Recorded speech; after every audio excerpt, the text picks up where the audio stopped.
Our next conversation turns to media persuasion and how ideas compete in today's environment. Please welcome Guy Benson, Fox News contributor and host of The Guy Benson Show.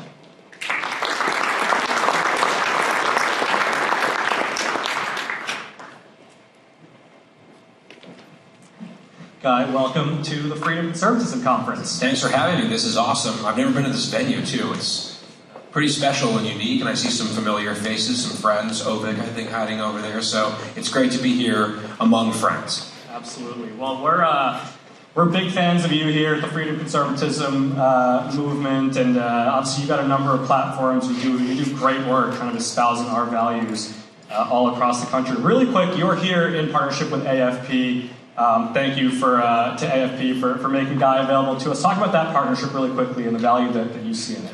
I mean, I've loved AFP for years, and I actually started doing some work with them, a long time ago, more than a decade ago. I remember distinctly in the 2014 cycle, there was this push to unseat a Democratic senator who had voted a certain way on Obamacare.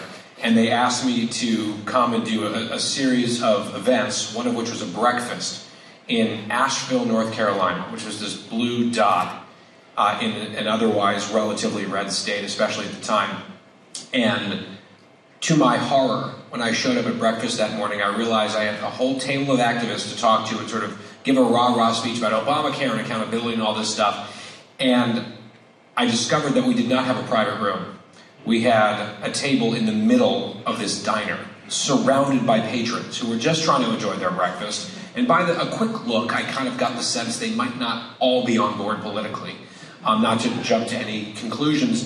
And I remember just apologizing to everyone in advance and saying, I will talk to you at length outside afterwards if you want to disagree with me. I would love that. And that was like a memorable AFP experience, a dozen years ago.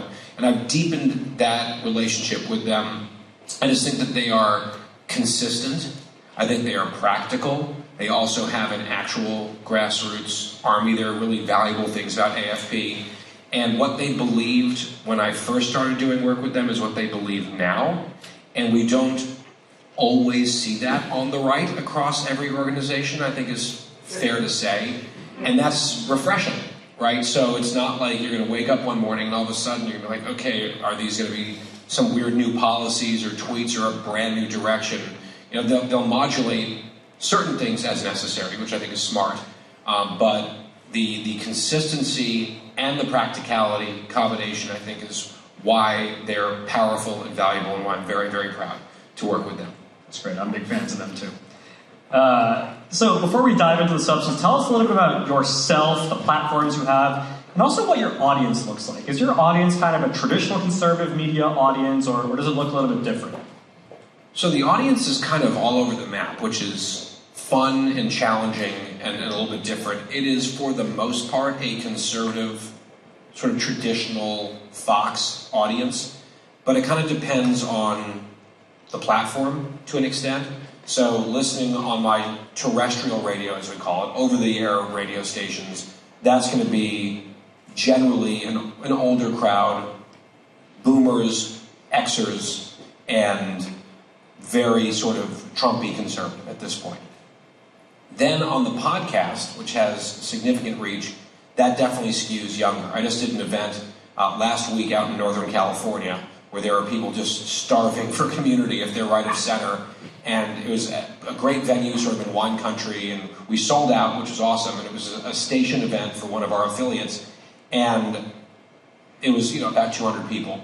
And I'd say for the most part, people were in their 60s and 70s, but there was a good group of folks in their 30s and 40s as well, and sort of the gap bridgers in the 50s. And I just, in making small talk with people, was asking how they listen. And it was pretty bifurcated in terms of younger skewing podcasts, older skewing radio. It was a station event specifically. So that's a national show that I do 3 hours a day, every weekday. Although not today. I'm off today for the rest of the week. I'm heading out of the country actually this evening, where some of our ideas are working in Argentina. So I'm excited to head down there. But so 3 hours a day, national radio show, and then Fox has me doing a lot of different TV, whether it's guest hosting certain shows, appearing as a political analyst or talking head type thing on other shows. So they definitely keep me busy on the TV side. Social media. I write at the Washington Examiner. I was at Town Hall for many years, joined the Examiner more recently. So definitely a bit of a hamster wheel of content situation, but I've been very blessed to land places and work with people that I really like, and who, and I'll just add this quickly, crucially, don't tell me what to say, how to think, even when they might know the audience wants X, Y, or Z. I've never been told not to say A, B, or C, which is sort of a red line for me, and it has never been crossed, which is something that I value very deeply, because that is not necessarily the case across the overall media landscape. Yeah, and you mentioned that, right? The incentives in media, let alone conservative media, are, to put it lightly, not great a lot of the time. Yet you've managed to grow a large audience while remaining kind of philosophically consistent. So what is your kind of guiding philosophy to your commentary? And do you think that philosophy has made things easier or harder for you? So I'm just sort of trying to figure it out as I go along. That's been my position, and you can potentially imagine I'm not here to say that like everything that I do is exactly the right way to do it and perfect. That's definitely not the case. I'm just sort of figuring it out. But being a, shall we say, Trump skeptical conservative at Fox for the last 11 years has been something of a high wire act at times. And there have been harder days where I feel like things have to be said, and I'll say them. And there'll be anger and backlash, although never an angry tweet or truth yet.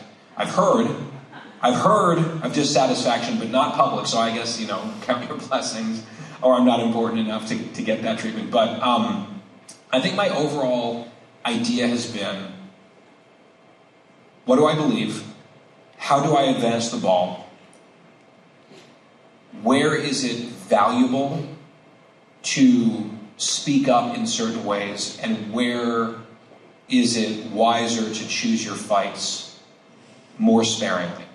And that's kind of a gut check that I do on a regular basis, where it's like, okay, this is what I believed, and you don't have to always believe exactly the same thing, catechism forever, but I think for the most part, if you're rooted in something and grounded in something, in a belief system, especially as an adult, and you got into this, or at least speaking for myself, I got into this to try to move the needle in a positive direction.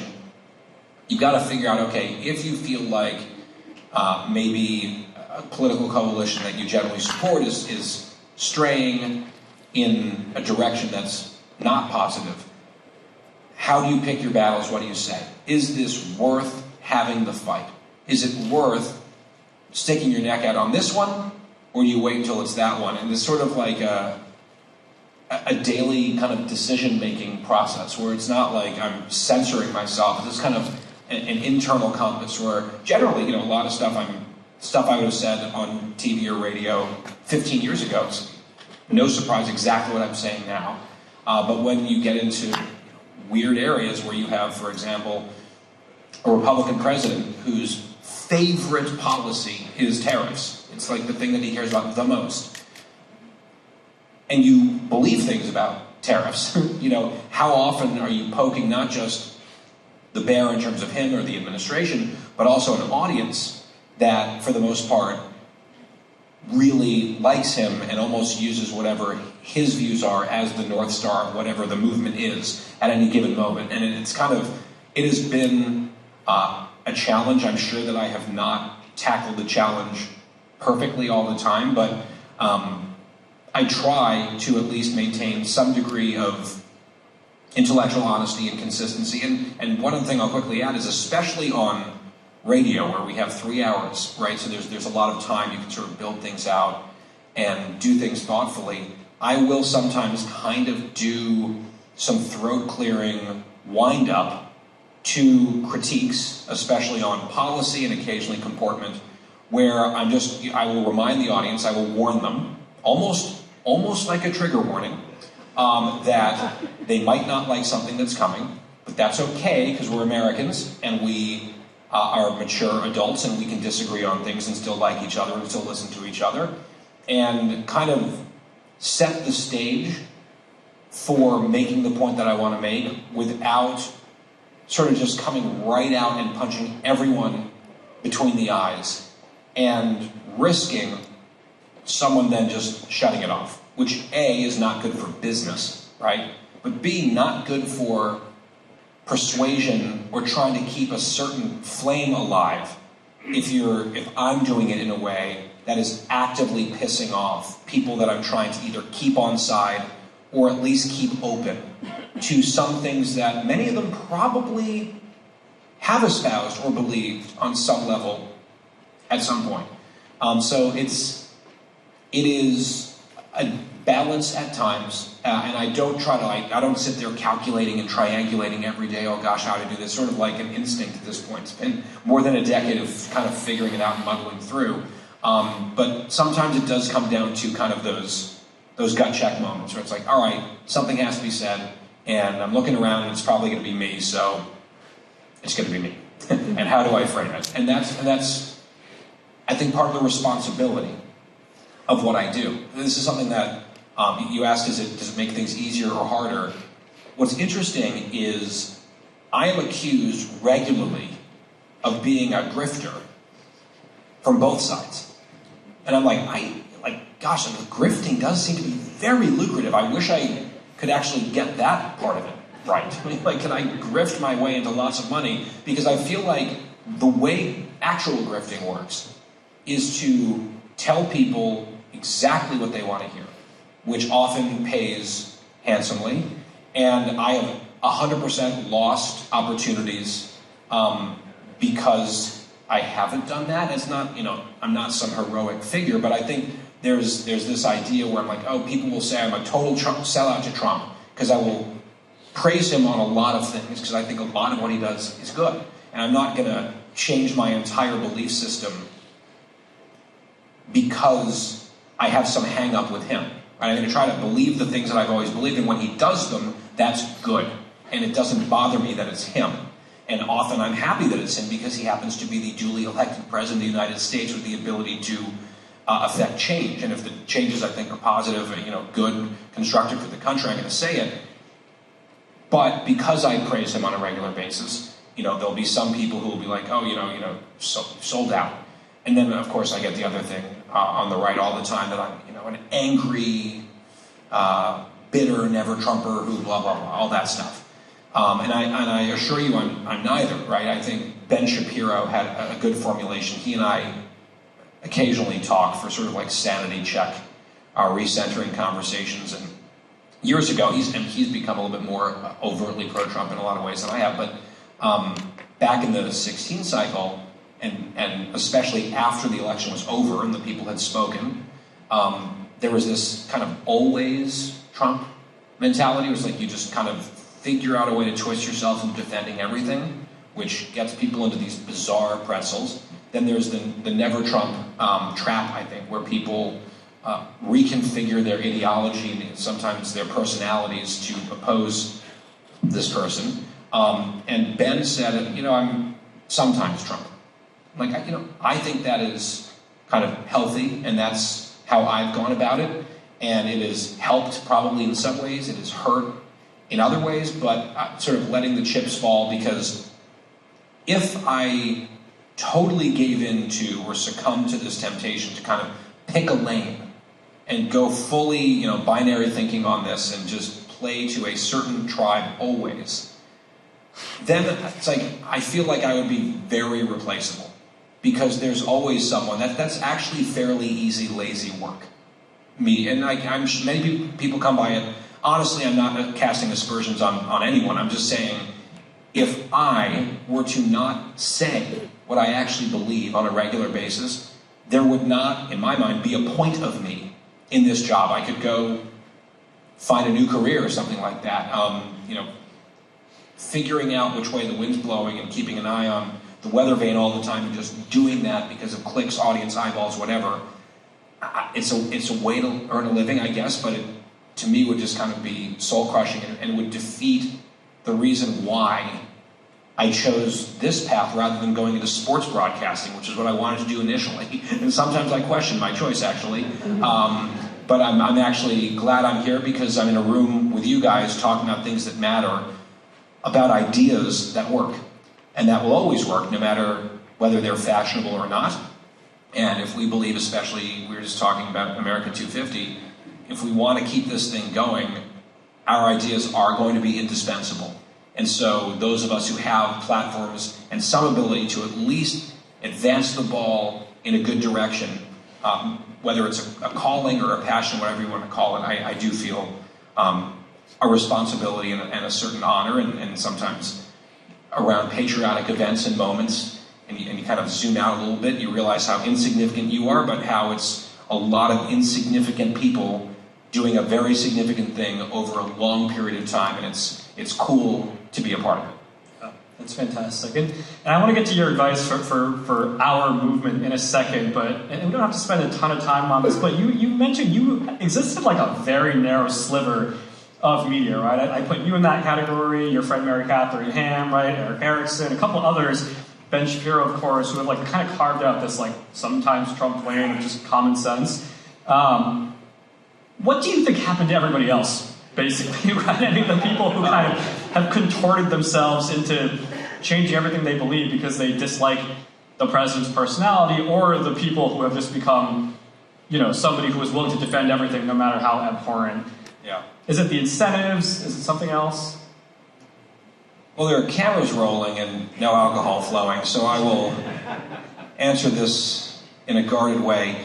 Look, I think we are in this intensely tribalistic moment where there is kind of this demand, and a lot of the guys and gals over at National Review, I really respect them, and they get a constant there's a huge online discourse about this recently, actually, where it's like, if you are not fully resisting, then you're complicit. And there's certain, erstwhile conservatives who might have been in rooms like this not long ago who would, and maybe some right now actually, who think, if you are not full-blown opposition because of wider concerns, you're the problem. And what I've seen some very smart folks like Charles Cook and others saying is like, well, no, we believe things and we're sort of going to grade based on that rubric.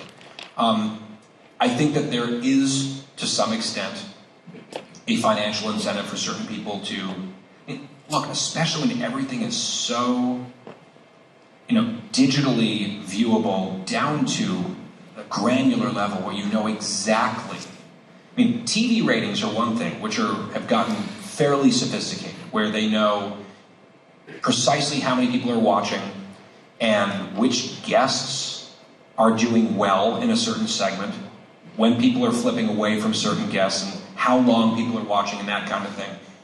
When it comes to the digital space, it's even more granular. So I think some people can sometimes get that feedback loop where they're saying, ooh, this is working. And if this is what I'm deriving my income from, or my self-worth, or whatever it is, what's working, you just keep doing it. And you do more and more of it, and then sometimes you attract a larger audience because of it. And if you get criticized from it, you go into the bunker mentality, and those people become the enemy, and you kind of dig your heels in deeper. And all of a sudden, you wake up a few months later, and then the whole thing's kind of changed. So I do think that there have been a number of brains that have been broken by this man and by this moment. And I am striving to not break my brain. And some days it's easier than others. I'm not sure if that fully answers your question, and I don't want to sit here taking pot shots at people. I could, but I feel like that's not the spirit of this event. Yeah. So maybe later at the bar. Yeah, no, that's great. And so, given everything you have said, it is obviously a challenge for serious thought leadership to break through a lot of the time in this environment, and that's what the people in this room do, right? Serious thought leadership, ideas, construction of public policy. What advice would you have to the people in this room or their communication teams back in their offices throughout Washington to help their work reach more eyes and ears? It is so hard because you can do superb work on something for a while that is substantive and really important, and then depending on what the news cycle looks like, it just blows up in an instant. And often there's no control that you can have over the timing of that sort of thing. There's a couple things I would say. Number one, at least have people in your orbit, on your team, who are immersed in the news cycle in the online space, even if you aren't, because it can be brain-breaking, actually. But having a sense of like what moments might be conducive to a breakthrough moment, or a breakthrough amount of attention. You have to sort of calibrate those decisions sometimes. When am I going to push this? Is there a news hook that makes this valuable and relevant?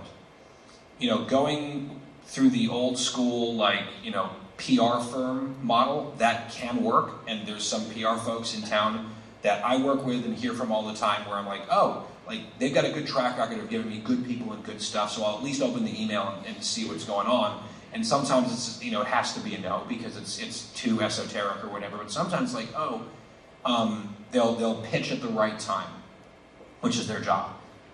But that also doesn't always work. Often, does something go viral on social? And if it's going viral on social, especially if it then ties into some sort of controversy that is not fully eat your vegetables, then you can marry that kind of thing. So that's part of it.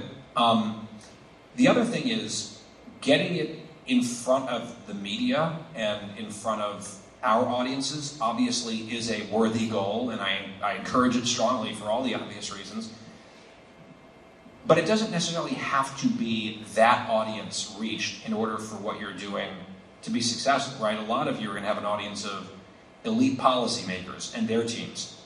And whether it ever makes a segment on Fox and Friends is actually irrelevant to whether or not the ranking member or the chairman of whatever has seen your ideas and thinks it's a good idea and can maybe slip it into a bill or lobby the party or lobby a president or whatever. There's lots of different ways to move the needle and to be influential. And I'll leave it at that for now, but I have a few other thoughts. I know we've got an ongoing theme here. Yeah. So let me follow up on that. And before I get to kind of your closing advice, let me ask you a question that gets debated in Washington a lot, which is, does the online discourse actually matter? And the reason I'm curious your thoughts is, obviously you're outspoken online and you're active, but there's this idea that Twitter is not reality, which I think is particularly true when it comes to the Republican voting base, right? You do a lot of grassroots events with older people who are not online.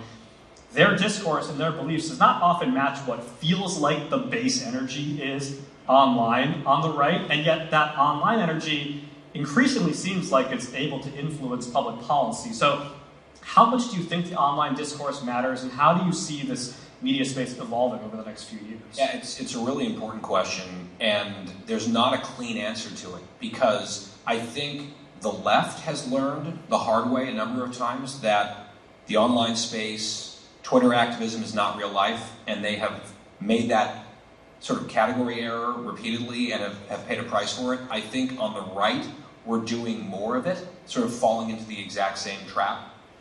We have certain very high-ranking people who are terminally online. And that's just reality. And so to just say Twitter isn't real life, yes, and it can become real life, depending on, who's looking at their phone and what they're seeing and what the steady diet of, online diet of that person is. It can migrate awfully quickly and become real life.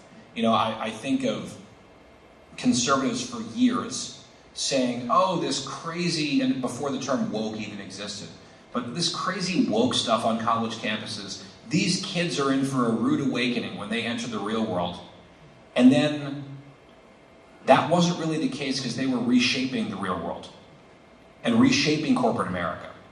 And a lot of the guardrails that a lot of us assumed would be put up, and they'd be like, oh man, the Ivy League or, Ivory Tower moments are over now. I now have to adapt to life out here. a lot of our society, especially sort of peak woke 2021, was almost like the wildest campus stuff metastasizing everywhere. And we pulled back a little bit from that brink, but still, I think it was a mistake to say that the stuff on campus couldn't be exported into our wider society, because it absolutely has. And I would say the same thing when it comes to social media, where it can become real life. And so to ignore it or say like, oh, that's only over there, isn't necessarily true. On the other hand, I mean, if you look at the Twitter sphere specifically, X, whatever you want to call it, you would truly believe that President Trump is facing a furious, widespread backlash from his base, which is shattering into all sorts of pieces and torn asunder over support for Israel and the military operation against the Iranian regime. And that is very much a giant clash happening on social. And then every single public opinion poll of center-right people shows that that's really not the case at all. And you see certain candidates in certain races who are making that brand of conservatism their whole shtick and getting invited on a little cluster of podcasts where they all talk to each other, seemingly for all their content every day. And they're like pulling out 6% among primary voters. It's like, okay, that is a very big Twitter is not real life lesson where that remains true. And that's encouraging to me. So it's for the most part, my admonition is Twitter is not real life. Online is not real life.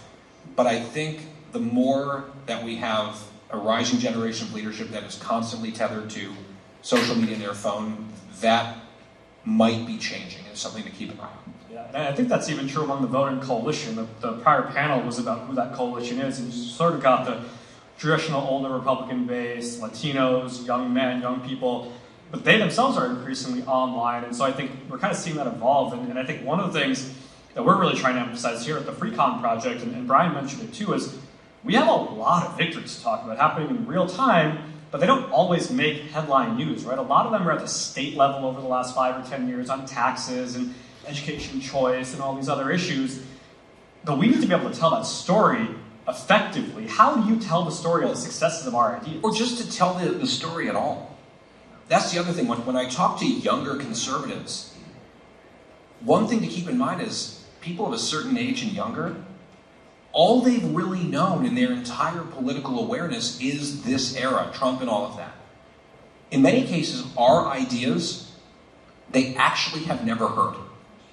Never heard them, right? And if your basis point for your sort of, political coming of age and understanding of how politics works, if that started in 2015, 2018, 2021, there are going to be a lot of blind spots.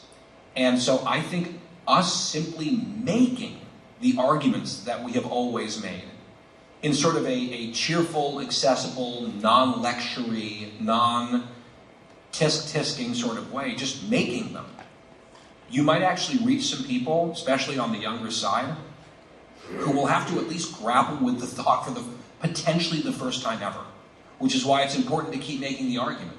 And not sort of in this, woe is me, this whole thing's passing us by. Just make the argument with a smile on your face, the way that you would have in the normal times, which didn't feel like normal times at the time, but looking back, they definitely were. Make the argument. And that's what, at least part of what I do, that's what I try to do on a regular basis. Absolutely. Your closing thoughts, this room of freedom conservative thought leaders, policy entrepreneurs, in a populist moment driven by sound bites in this media environment, as someone in media, does their work still matter? Yes, and this is my final thought to you. Politicians have to get themselves elected. And that involves sometimes a bunch of weird contortions. And sometimes the moment does pass people by and careers end. But politicians have a job, first and foremost, is to get themselves elected. I have an audience that I have to serve. I have to respect my audience, I have to respect myself, and say what I believe, but there's also a business element to attracting and keeping an audience. I am not immune to that, no one in my space is. it is essential that people in the policy space don't wall yourself off and you're cloistered up in some sort of academic tower somewhere, but don't succumb to the pressure or the temptation to see the populist moment, see politicians making changes, watch what the media looks like, social media, and say like, well, I guess we have to adapt. The ideas matter and work, and you guys are the ones holding down the fort, so to speak. So that intellectual work may not be flashy or always in style, but it is vital. So if you're in a place where you have the luxury of just sticking to your beliefs and toiling and doing the ideas, please keep doing that, because our country's going to need them. And politics and politicians change, the winds shift directions, the ideas are the North Star. I come back to a point that I made earlier, and you guys are sort of incubating the ideas and advancing them, and I'm sure it's frustrating, recently especially, but you've got to do that work, because good ideas will always matter, and they will always come back, sometimes after every other possibility has been exhausted. So we need people who are sticking to their guns, digging in their heels in the best possible way, and then when that moment arrives, like, oh damn, we need to fix this. What do we believe again? That will be the moment. Whether it's next week, or next year, or 7 years from now, or whatever. So thank you for what you do. It does matter tremendously. And so if that pep talk was needed for some of you, I'm happy to deliver it, because I absolutely believe it in my bones. Awesome. Guy Benson, thank you very much for being here. Thank you so much. Thank you to Guy Benson and Akash for such an interesting conversation. And of course, as Guy closed out, a lot of this matters.